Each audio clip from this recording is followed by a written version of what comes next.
Martha Henley jamás imaginó que ese amanecer helado de febrero cambiaría para siempre el curso de su vida y el destino de 3 pequeños seres que apenas respiraban cuando los encontró.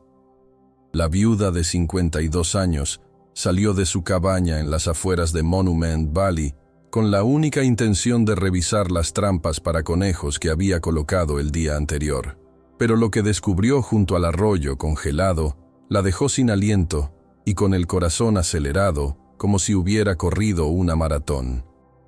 3 niños navajos, el mayor de apenas 8 años, yacían abrazados bajo una manta raída que más parecía un trapo sucio que una protección contra el frío mortal del desierto. Sus labios estaban azules, sus pequeños cuerpos temblaban de manera casi imperceptible, y sus ojos, cuando lograban abrirlos, mostraban esa mirada vidriosa que Martha había visto antes en los animales heridos que rescataba, la mirada de quien está a punto de rendirse ante la muerte. El niño mayor, con el rostro demacrado pero decidido, sostenía a sus 2 hermanos menores contra su pecho esquelético, como si fuera el último guardián de 2 tesoros que el mundo estaba a punto de arrebatarle. Martha no era una mujer que dudara. Había criado a 5 hijos sola después de que su esposo muriera en un accidente minero. Había sobrevivido a 2 sequías devastadoras. Había enfrentado a prestamistas despiadados y había enterrado a su madre y a su hermana menor en el mismo año. Pero nunca, ni en sus peores pesadillas, había imaginado que se encontraría con una escena tan desgarradora como aquella. Los 3 pequeños estaban tan cerca de la muerte que Martha podía sentir su presencia helada flotando sobre ellos como un buitre paciente. Sin pensarlo 2 veces, Martha se arrodilló junto a los niños y comenzó a hablarles en voz baja y calmada, aunque sabía que probablemente no entendían inglés.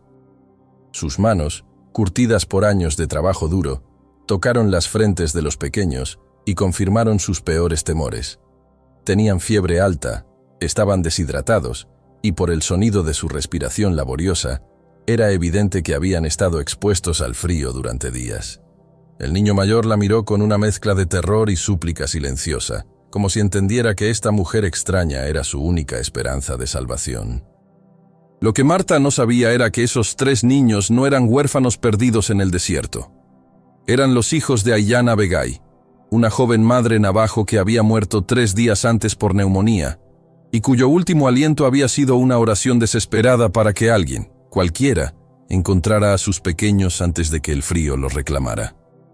Tampoco sabía que el padre de esos niños, un hombre llamado Hastings Begay, era considerado uno de los guerreros más temidos y respetados de la Reserva Navajo, un hombre cuya reputación se extendía más allá de las fronteras de Arizona y llegaba hasta las montañas de Nuevo México.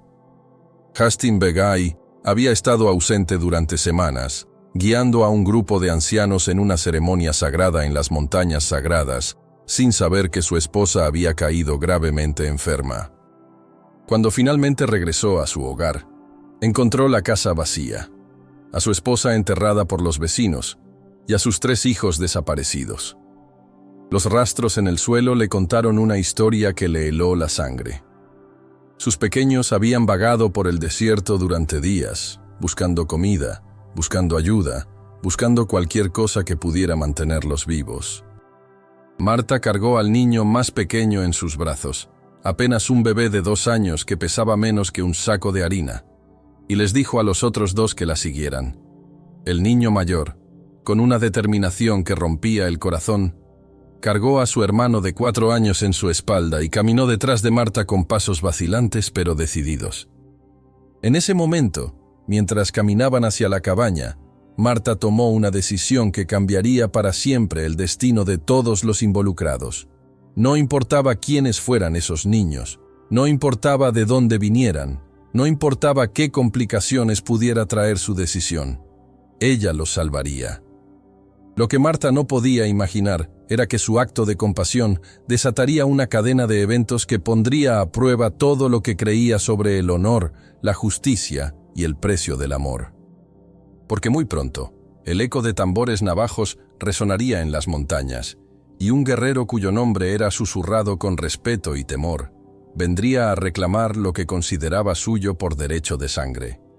La decisión de Marta de salvar a esos 3 niños estaba a punto de enfrentarla con fuerzas que jamás había imaginado, y el desenlace de esta historia determinaría si el amor podía verdaderamente conquistar siglos de desconfianza y dolor. Martha Henley conocía íntimamente el sabor amargo de la pérdida. Había sido apenas una muchacha de 17 años cuando se casó con Thomas Henley, un minero irlandés de ojos verdes que le prometió una vida llena de aventuras y prosperidad en las tierras salvajes del oeste americano. Durante 15 años, Martha había creído en esas promesas, había dado a luz a 5 hijos hermosos, había construido un hogar con sus propias manos y había aprendido a encontrar alegría en las pequeñas cosas. El sonido de la risa de sus hijos, el aroma del pan recién horneado, las noches estrelladas en el desierto que les recordaban lo pequeños que eran en el universo infinito. Pero la vida, como Martha había aprendido dolorosamente, tenía la cruel costumbre de arrebatar lo que más amabas, justo cuando pensabas que finalmente habías encontrado la felicidad. Thomas murió en un derrumbe cuando Martha tenía 32 años, dejándola sola con 5 bocas que alimentar y deudas que parecían crecer como maleza después de la lluvia.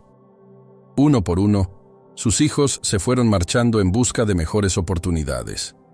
2 se mudaron a California durante la fiebre del oro. Uno se enlistó en el ejército, otro se casó con una muchacha de Denver y se estableció allí, y el más joven murió de tuberculosis a los 16 años, llevándose consigo el último pedazo del corazón de Martha que aún latía con esperanza. Los 20 años que siguieron fueron una lección magistral en soledad y supervivencia. Martha se convirtió en una mujer dura por necesidad. Aprendió a cazar, a reparar su propia cabaña, a enfrentar a hombres que pensaban que una viuda era presa fácil para sus abusos. Desarrolló una reputación en la zona como una mujer a la que era mejor no molestar, pero también como alguien que jamás negaría ayuda a quien la necesitara verdaderamente.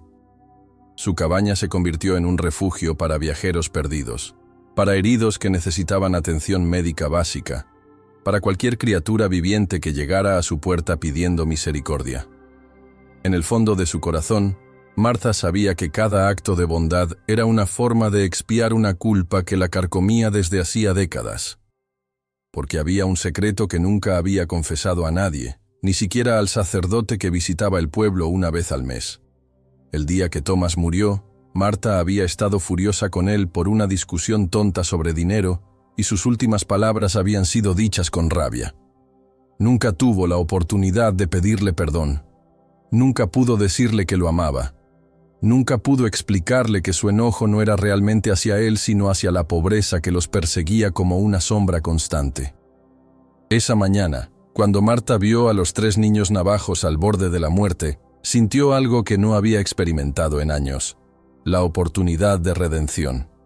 Estos pequeños necesitaban exactamente lo que ella tenía para ofrecer: amor incondicional, protección feroz, y la determinación inquebrantable de una mujer que había perdido todo y que no estaba dispuesta a perder nada más. En sus ojos demacrados vio reflejados los ojos de sus propios hijos cuando eran pequeños. Vio la vulnerabilidad que había tratado de proteger durante toda su vida. Vio la posibilidad de que su dolor tuviera algún propósito. La cabaña de Martha, que había permanecido en silencio durante tanto tiempo, de repente se llenó de vida. Los suspiros laboriosos de los niños enfermos, el crujido de la madera cuando Martha encendió el fuego más grande que había hecho en años, el sonido de sus pasos apresurados mientras preparaba caldo caliente y mantas limpias. Por primera vez en décadas, Martha sintió que su existencia tenía un propósito más allá de la mera supervivencia. Tenía una misión sagrada: salvar a estos 3 pequeños seres que habían llegado a su vida como un regalo inesperado del destino. Mientras cuidaba a los niños durante esa primera noche interminable, Martha les habló en voz baja, aunque sabía que no entendían sus palabras. Les contó sobre sus propios hijos, sobre las noches en que ella también había velado junto a camas de enfermos, sobre su promesa de que nunca más permitiría que la muerte se llevara a alguien que estuviera bajo su protección. Les cantó canciones de cuna irlandesas que había aprendido de su propia madre. Les susurró oraciones que no había pronunciado en años. Les prometió que lucharía contra todo y contra todos para mantenerlos a salvo. Lo que Marta no sabía era que su acto de compasión estaba siendo observado desde las montañas. Hastings Begay había seguido el rastro de sus hijos hasta las proximidades de la cabaña, y durante horas había permanecido oculto entre las rocas, observando cómo esta mujer blanca cuidaba de sus pequeños con una devoción que le recordaba dolorosamente a su difunta esposa. La guerra entre la gratitud y la desconfianza rugía en su pecho como un animal enjaulado, porque sabía que pronto tendría que tomar una decisión que determinaría el destino de todos los involucrados. Al tercer día, cuando los niños finalmente pudieron mantenerse despiertos durante periodos más largos y sus mejillas comenzaron a recuperar un color saludable, Marta se enfrentó a una decisión que sabía que cambiaría su vida para siempre.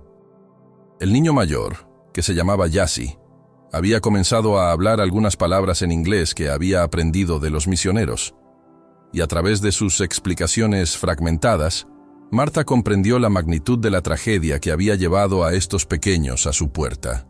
Su madre había muerto, su padre había desaparecido, y ellos habían vagado por el desierto durante días, comiendo raíces y bebiendo agua sucia de los charcos, hasta que la desesperación los había llevado al borde de la muerte. Marta sabía que lo correcto, lo que la sociedad esperaba de ella, era llevar a los niños a la agencia india más cercana, entregarlos a las autoridades y permitir que el sistema decidiera qué hacer con ellos. Conocía las historias que circulaban por el pueblo sobre los internados, donde enviaban a los niños nativos, lugares donde les prohibían hablar su lengua, donde les cortaban el cabello y les daban nombres cristianos, donde los despojaban de todo rastro de su cultura y su identidad. También sabía que la mayoría de los colonos blancos de la región veían a los navajos con desconfianza y hostilidad, considerándolos una amenaza constante a su forma de vida. Pero mientras miraba a Jassy cuidar de sus hermanos menores, con una devoción que le recordaba a ella misma cuando era joven, mientras observaba cómo el pequeño de 4 años, llamado Ville, se aferraba a su manta navajo como si fuera lo único que le quedaba de su madre, mientras veía al bebé de 2 años, Ashki, sonreír por primera vez desde que había llegado a su casa, Marta sintió algo que no había experimentado en décadas. La certeza absoluta de que estaba siendo llamada a hacer algo más grande que ella misma. La decisión que Marta tomó esa noche, sentada junto al fuego mientras los 3 niños dormían pacíficamente por primera vez en semanas, fue tan radical que incluso ella misma se sorprendió de su propia valentía. No entregaría a los niños a las autoridades. No permitiría que fueran enviados a un internado donde destruirían su espíritu y su conexión con sus raíces. No dejaría que el sistema los convirtiera en extraños para sí mismos. En cambio, haría algo que ninguna mujer blanca había hecho jamás en esa región. Criaría a estos niños navajos como si fueran sus propios hijos. Les enseñaría tanto la cultura blanca como la navajo. Les daría un hogar donde pudieran ser ellos mismos sin vergüenza ni miedo. Marta entendía perfectamente las consecuencias de su decisión. Sabía que sería condenada al ostracismo por su propia comunidad, que la llamarían traidora a su raza, que algunos incluso la considerarían una amenaza a la seguridad del asentamiento. Sabía que las autoridades podrían venir a quitarle a los niños por la fuerza, que podría enfrentar cargos legales por harboring fugitives, que su vida tranquila y solitaria llegaría a su fin para siempre. Pero también sabía que había algo más poderoso que el miedo operando en su corazón. El amor maternal que había creído muerto había resucitado con una fuerza que la sorprendía. Esa misma noche, Marta comenzó a implementar su plan. Quemó la ropa andrajosa que los niños llevaban cuando los encontró y les dio ropa limpia que había pertenecido a sus propios hijos. Pero al mismo tiempo, cuidadosamente guardó las pequeñas joyas navajas que llevaban, las piedras sagradas que Jassy había protegido durante todo su calvario, y la manta tradicional que había pertenecido a su madre. Les dijo a los niños, en el inglés básico que Jessie estaba aprendiendo rápidamente, que esta sería su casa ahora, pero que nunca tendrían que olvidar quiénes eran ni de dónde venían. La transformación que comenzó a ocurrir en la cabaña de Marta fue extraordinaria.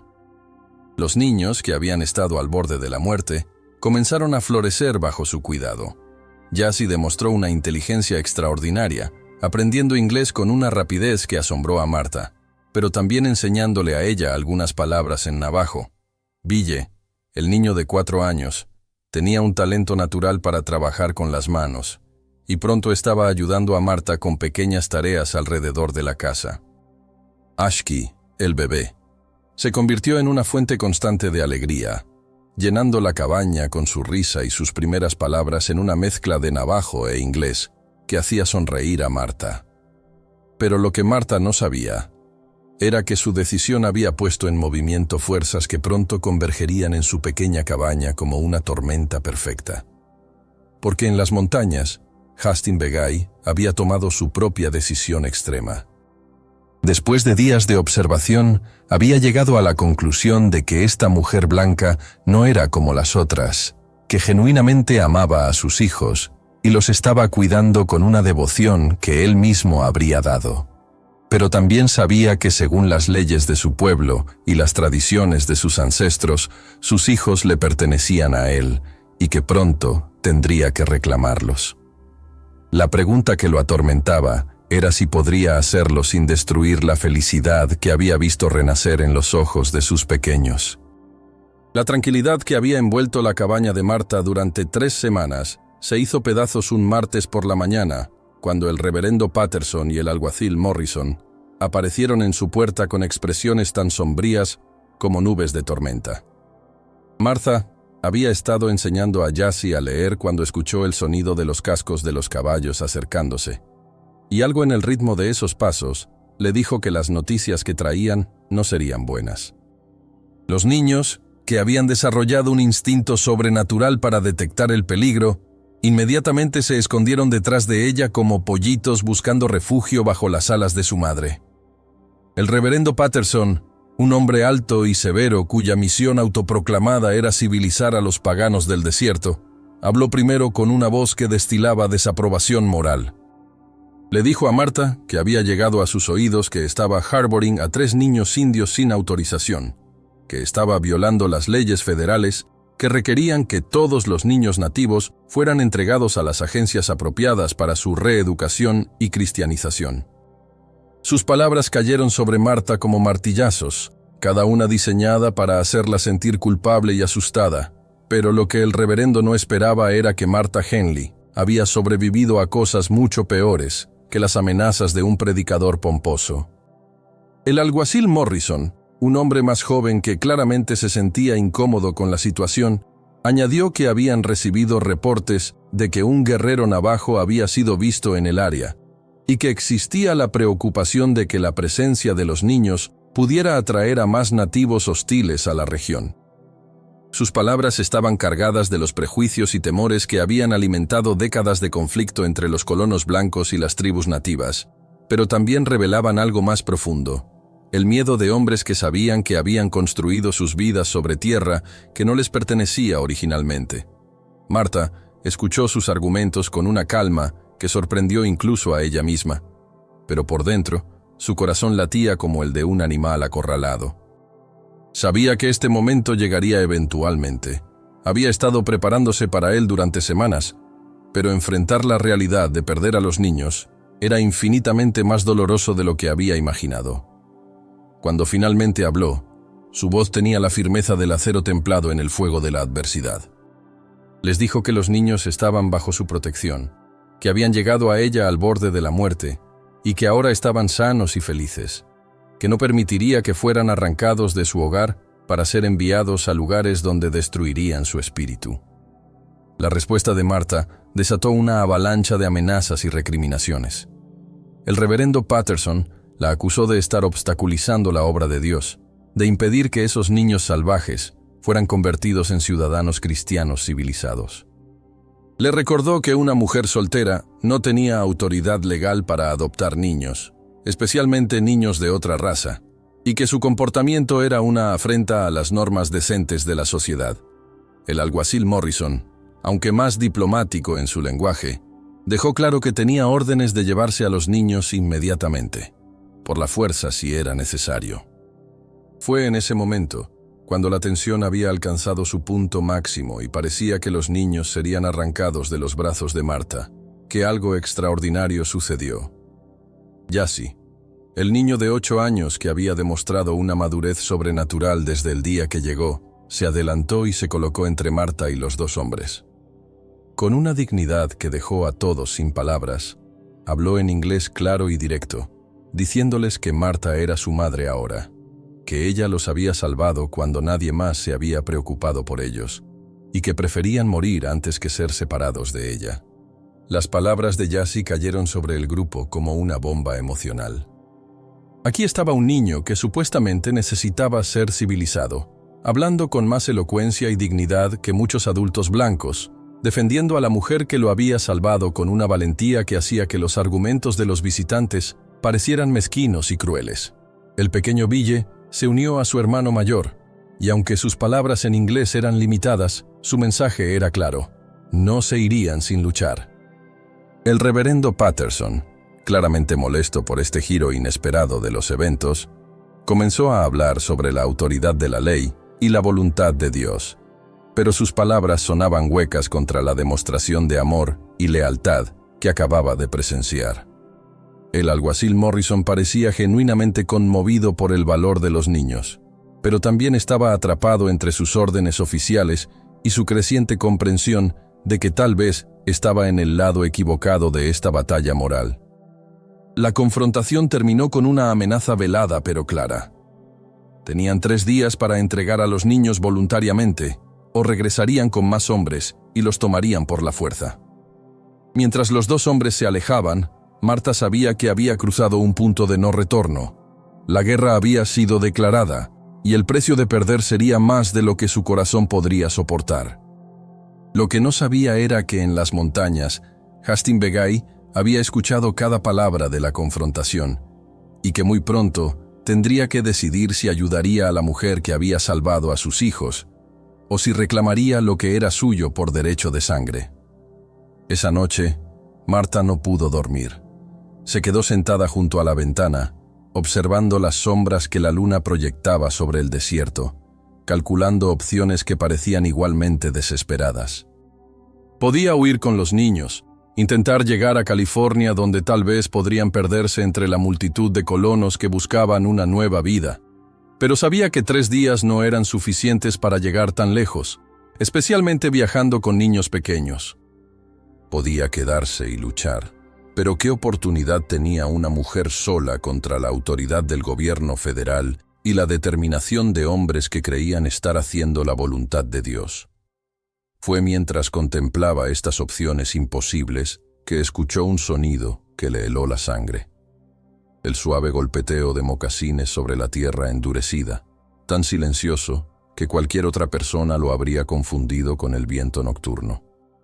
Marta agarró el rifle que mantenía junto a la puerta, pero algo en la cadencia de esos pasos, algo en la forma deliberada como se acercaban, le dijo que no se trataba de una amenaza, sino de algo mucho más complejo.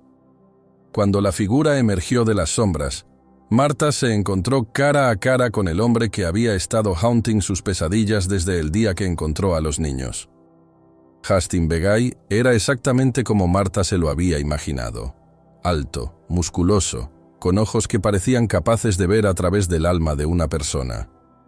Su rostro estaba marcado por líneas de dolor y determinación, y llevaba consigo una dignidad que hacía que Marta entendiera inmediatamente por qué era considerado un líder entre su pueblo.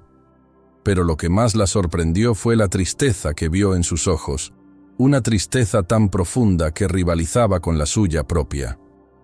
Este no era el guerrero salvaje que los blancos describían en sus historias de terror. Este era un padre que había perdido a su esposa y que había estado buscando a sus hijos perdidos. Por un momento que pareció eterno, Marta y Hastings se miraron en silencio, 2 personas unidas por el amor a los mismos niños, pero separadas por un abismo de cultura, historia y desconfianza mutua. Fue Hastings quien habló primero, en un inglés cuidadosamente pronunciado que había aprendido durante sus años de comercio con los blancos.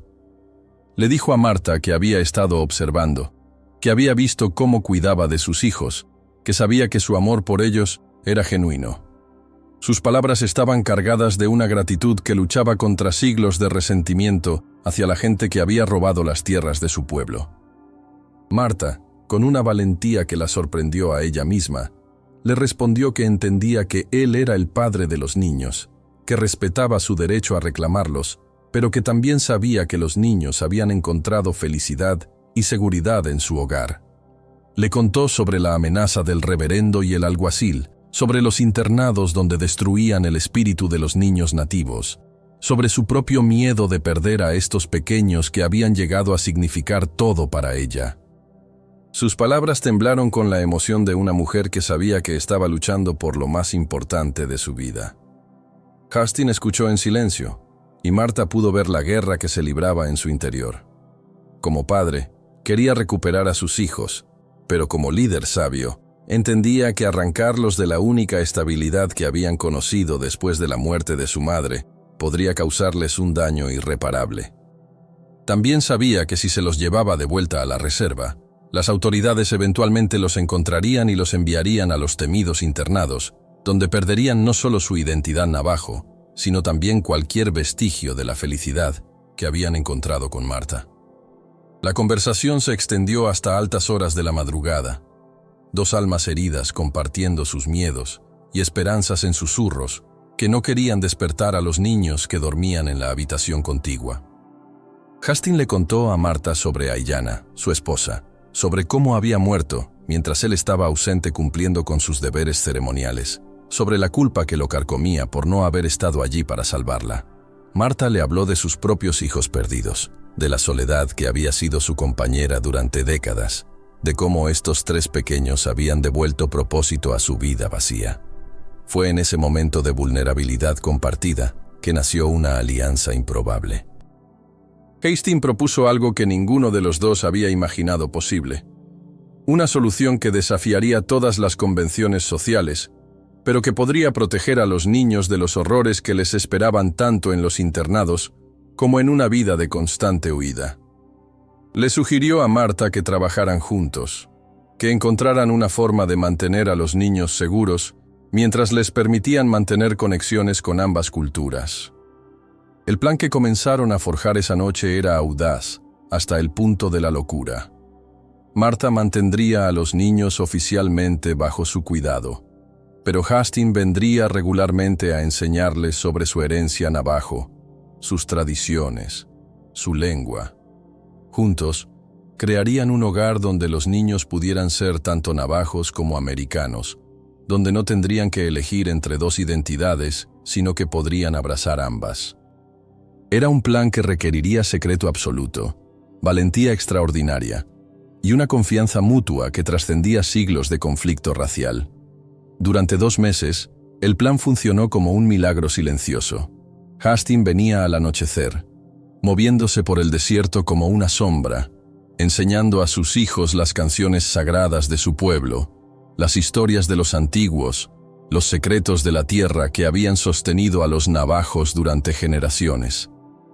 Marta observaba estas lecciones con una mezcla de fascinación y respeto, aprendiendo ella misma sobre una cultura que había sido demonizada por su propia gente, pero que revelaba una sabiduría y belleza que la conmovían profundamente. Los niños florecían bajo esta educación dual, hablando navajo con su padre e inglés con Marta, siendo igualmente cómodos en ambos mundos. Pero la felicidad, como Marta había aprendido dolorosamente a lo largo de su vida, siempre parecía estar construida sobre cimientos frágiles. La traición llegó de donde menos lo esperaba, del joven Jeremiah Morrison, hijo del alguacil, quien había estado espiando la cabaña de Marta durante semanas, movido por una curiosidad adolescente que se había transformado en algo mucho más peligroso. Una noche, Jeremiah logró acercarse lo suficiente para escuchar las voces que venían del interior de la cabaña, y lo que escuchó cambió todo para siempre. El muchacho escuchó a Hastings hablando en navajo con los niños, enseñándoles una canción tradicional sobre el viento sagrado de las montañas. Escuchó la risa de Marta mientras intentaba pronunciar palabras en navajo, y escuchó a Jassy traduciendo entre los dos adultos como un puente viviente entre dos mundos. Para Jeremiah, criado con los prejuicios y temores de su padre, esta escena no representaba la hermosa armonía que realmente era, sino algo mucho más siniestro, la evidencia de que Marta estaba colaborando con el enemigo, que había traicionado a su propia raza por los salvajes. La mañana siguiente Jeremiah corrió a contarle a su padre lo que había visto. Sus palabras tumbling out en una mezcla de excitación y horror moral.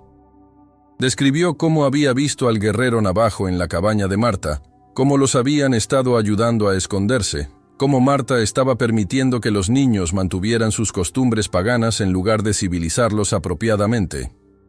Sus revelaciones cayeron sobre el alguacil Morrison como una bomba, confirmando sus peores sospechas sobre la situación y proporcionándole la justificación que necesitaba para tomar acción decisiva.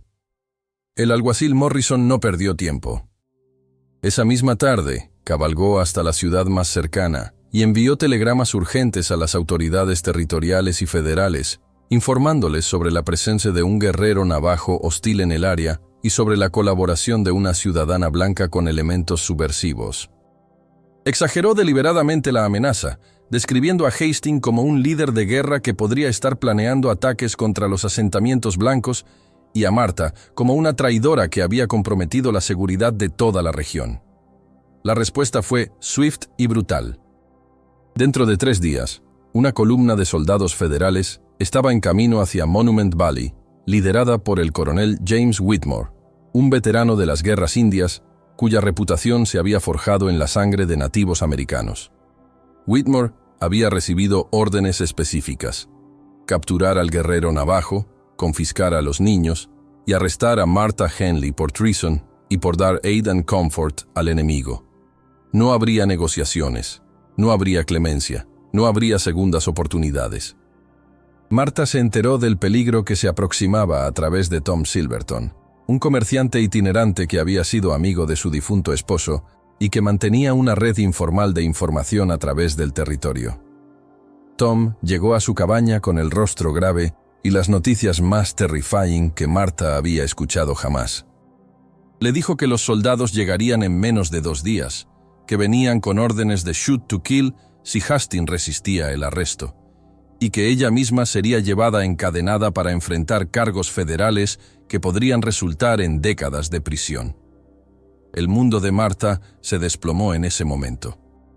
Todo lo que había construido, toda la felicidad que había creado para los niños, toda la esperanza de un futuro donde las diferencias raciales pudieran ser superadas por el amor, estaba a punto de ser destruido por la fuerza bruta del prejuicio y el miedo.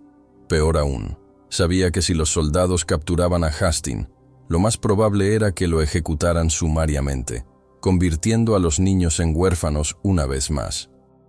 Esa noche, cuando Hastings llegó para su visita habitual, Martha le contó sobre la traición y el peligro que se aproximaba. Vio cómo el rostro del guerrero se endureció con una determinación que había visto antes en hombres que sabían que estaban enfrentando su última batalla. Hastings le dijo que se iría inmediatamente, que tomaría a sus hijos y desaparecería en las montañas donde los soldados nunca podrían encontrarlos.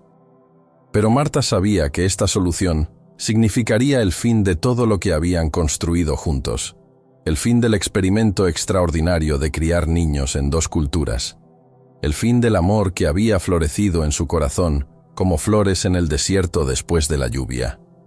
En ese momento de desesperación absoluta, cuando parecía que todas las fuerzas del mundo conspiraban contra ellos, Martha tomó la decisión más valiente de su vida. No permitiría que los soldados destruyeran su familia sin luchar.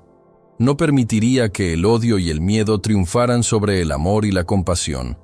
Pero lo que no sabía era que su decisión final tendría consecuencias que ninguno de ellos podría haber imaginado. La mañana en que los soldados llegaron, Martha estaba esperándolos en el porche de su cabaña, vestida con su mejor vestido negro y con una expresión de dignidad inquebrantable que hizo que incluso el coronel Whitmore dudara por un momento. Los 3 niños estaban a su lado, no escondidos como fugitivos sino de pie con orgullo. mientras Hastings emergía voluntariamente de la cabaña para enfrentar a los soldados con la cabeza en alto. La imagen que presentaban era tan inesperada, tan contraria a las expectativas de los militares, que por un momento el aire mismo pareció cargarse de una tensión diferente a la que habían anticipado. El coronel Whitmore, acostumbrado a enfrentar resistencia violenta o súplicas desesperadas, se encontró frente a algo que no había visto antes en sus décadas de servicio. Una familia interracial que se mantenía unida no por miedo sino por amor, no por conveniencia sino por principios. Martha habló primero, con una voz clara que llevaba hasta el último soldado del destacamento. Les dijo que sabía por qué habían venido, que entendía las acusaciones que enfrentaba, pero que antes de que ejecutaran sus órdenes, tenían derecho a escuchar la verdad completa de lo que había ocurrido en esa pequeña cabaña durante los últimos meses. Lo que siguió fue un testimonio que transformó la confrontación de una simple operación militar en algo mucho más profundo y perturbador. Martha contó la historia completa, cómo había encontrado a los niños al borde de la muerte, cómo los había salvado sin saber quiénes eran, cómo había tomado la decisión de protegerlos del sistema que habría destruido sus espíritus. Habló sobre la llegada de Hastings, sobre las noches que habían pasado creando un hogar donde dos culturas podían coexistir en armonía, sobre los milagros cotidianos de amor que habían florecido en ese lugar que muchos considerarían maldito. Pero fueron los niños quienes realmente cambiaron el curso de esa mañana fatídica. Jassy, con la elocuencia que había desarrollado durante sus meses con Martha, se dirigió a los soldados en inglés perfecto, contándoles sobre su vida antes y después de llegar a la cabaña. Les describió las noches de hambre y frío, el terror de ver morir a su madre, la desesperación de vagar por el desierto con sus hermanos menores. Luego les habló sobre las mañanas cálidas en la cabaña de Martha, sobre las lecciones que había aprendido tanto de ella como de su padre, sobre la felicidad de tener una familia otra vez. El pequeño Ville, aunque su inglés era más limitado, logró transmitir algo igualmente poderoso cuando corrió hacia Martha y la abrazó, llamándola «Mama», con una espontaneidad que cortó el aire como una cuchilla. Incluso Ash Key, el bebé que ahora tenía 3 años, participó en esta demostración de amor familiar cuando extendió sus bracitos hacia Hastings y luego hacia Martha, mostrando sin palabras que para él no había división entre sus dos padres adoptivos. Hastings habló último, y sus palabras llevaron el peso de siglos de dolor y esperanza. Les dijo a los soldados que había venido inicialmente a reclamar a sus hijos por derecho de sangre, pero que había encontrado algo más valioso que la venganza o el orgullo.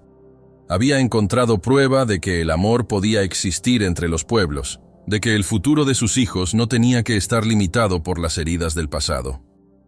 Reconoció que Martha había hecho por sus pequeños lo que él mismo no habría podido hacer solo.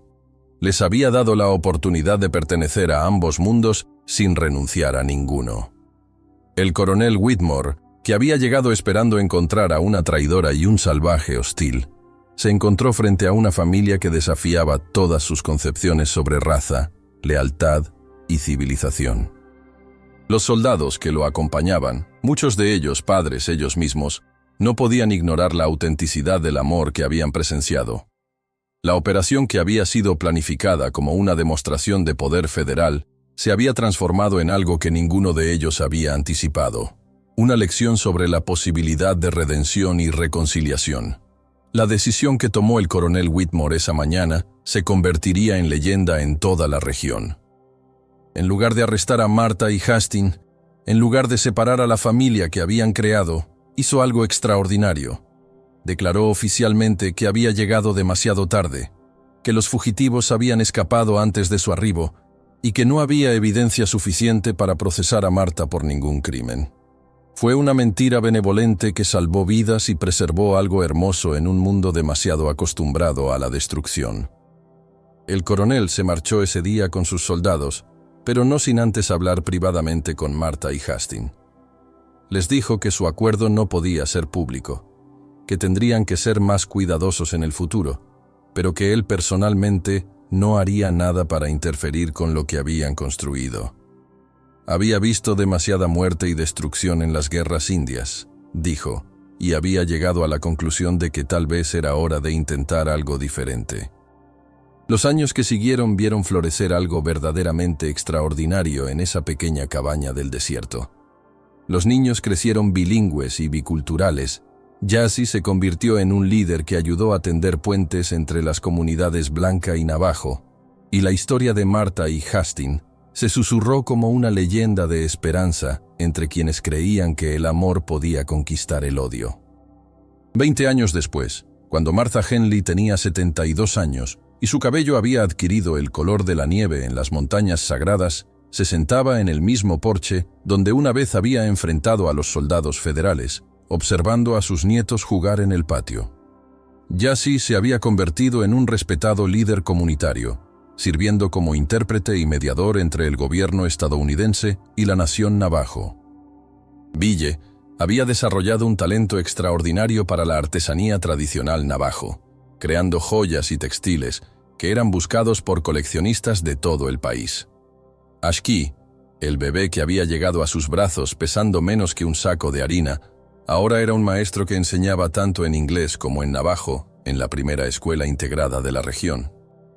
La cabaña que una vez había sido un refugio silencioso para una viuda solitaria, se había transformado en el corazón de una comunidad extraordinaria.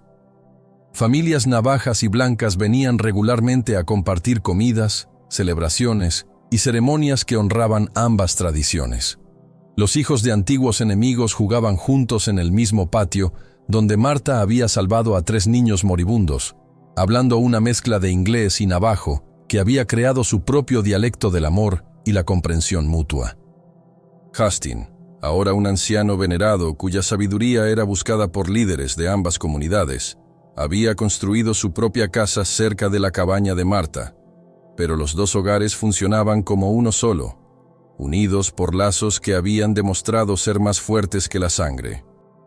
Juntos habían criado no solo a 3 niños, sino a una generación completa que veía la diversidad como fortaleza en lugar de amenaza, que entendía que las diferencias culturales eran regalos para ser celebrados en lugar de obstáculos para ser superados. La historia de lo que había ocurrido en esa pequeña cabaña se había extendido mucho más allá de Monument Valley. Escritores y periodistas venían de ciudades lejanas para documentar el milagro del desierto, como algunos habían comenzado a llamarlo. Académicos estudiaban el modelo educativo que Martha y Hastings habían desarrollado intuitivamente, donde los niños aprendían sobre sus propias culturas mientras desarrollaban respeto y comprensión por otras. Políticos citaban su ejemplo como prueba de que la integración pacífica era posible incluso en las circunstancias más difíciles. Pero para Martha, el verdadero milagro no estaba en los reconocimientos externos o en las visitas de dignatarios. El milagro estaba en los momentos cotidianos, en ver a su nieta navajo enseñarle canciones tradicionales a su nieto irlandés, en observar cómo Hastings y ella habían desarrollado su propio lenguaje de amor que trascendía las barreras culturales, en presenciar cómo 3 niños que habían llegado a su puerta al borde de la muerte se habían convertido en adultos que estaban cambiando el mundo con su ejemplo de unidad. El coronel Whitmore, que ahora era un general retirado, visitaba la cabaña cada año en el aniversario de aquel día fatídico, cuando había elegido la compasión sobre la obediencia ciega. Siempre traía regalos para los niños y se quedaba para las cenas familiares, donde las historias se contaban en 2 idiomas y las tradiciones se mezclaban como colores en una pintura hermosa. En sus memorias, publicadas años después, escribiría que la decisión de no arrestar a Martha y Hastings había sido el acto más importante de toda su carrera militar. A medida que Martha envejecía, a menudo reflexionaba sobre la mañana helada de febrero, cuando había salido a revisar sus trampas para conejos, y había encontrado en su lugar un destino que jamás habría imaginado. Se preguntaba qué habría pasado si hubiera tomado la decisión segura, si hubiera entregado a los niños a las autoridades como la sociedad esperaba que hiciera. La respuesta siempre la llenaba de gratitud por haber tenido el valor de elegir el amor sobre el miedo, la compasión sobre la conformidad. En sus últimos años, Martha se convirtió en una cuentahistorias, compartiendo su experiencia con cualquiera que quisiera escuchar. Su mensaje era simple pero poderoso: que cada acto de bondad, por pequeño que parezca, puede cambiar el curso de vidas enteras. Que el amor verdadero no conoce fronteras raciales, culturales o religiosas. Que a veces las decisiones más importantes que tomamos en la vida son aquellas que nos obligan a desafiar lo que otros consideran normal o aceptable. La historia de Martha, Hastings y los 3 niños navajos se convirtió en más que una anécdota local. Se transformó en un símbolo de lo que es posible cuando las personas eligen ver la humanidad en lugar de las diferencias. Cuando el amor prevalece sobre el prejuicio, cuando la valentía individual puede crear ondas de cambio que se extienden por generaciones. Su legado no se midió en monumentos de piedra o placas conmemorativas, sino en las vidas que tocaron, en las mentes que cambiaron, en los corazones que abrieron a la posibilidad de que un mundo mejor no solo era posible, sino que estaba a nuestro alcance si teníamos el valor de extender la mano hacia él. La cabaña donde todo comenzó sigue en pie hoy. Un recordatorio silencioso de que los milagros más grandes a menudo nacen de los actos más simples de amor humano.